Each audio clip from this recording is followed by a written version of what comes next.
Het is de commercie die het voetbal betelt. Zo gaat het zijn op de passenconferentie over het nieuwe Cambuurstadion. Hier zien we de hele herontwikkeling van dit gebied. Met in het paars aangegeven de expohallen, ongeveer 27.000 meter, die blijven bestaan. Een deel daarvan wordt ingenomen door een nieuwe bouwmarkt. Hier hebben we 2 grote supermarkten naast elkaar die verplaatsen binnen Leeuwarden. Overigens, de bouwmarkt is ook een verplaatser. Hier hebben we een McDonald's. Hier hebben we het stadion met het clubgebouw aan de voorkant. Met hier het ROC, Friese Poort, waar gisteravond en zojuist de intentieovereenkomsten van zijn gesloten.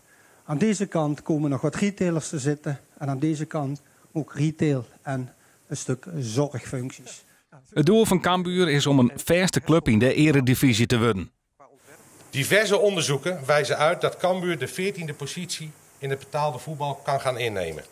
Indien de club moderne faciliteiten kan bieden en hiermee het verdienmodel vergroot wordt.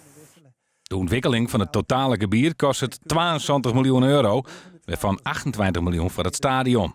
Vraag is hoeveel de gemeente Ljouwert bijdragen moet.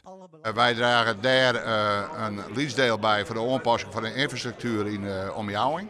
$1 miljoen. En we stellen er hiervoor om een eenmalige bijdrage te doen om dit mogelijk te maken. Deze hele gebiedsontwikkeling mogelijk te maken met 100 miljoen mooi gemoeid is van $4,5 miljoen. Zo zou Cambuur eigenaar worden kennen van het stadion. Maar daar moet de Ljouwerter gemeente hier nog mee akkoord gaan. Het gasveld wordt hybride. Die voorkeur hebben we wel uitgesproken.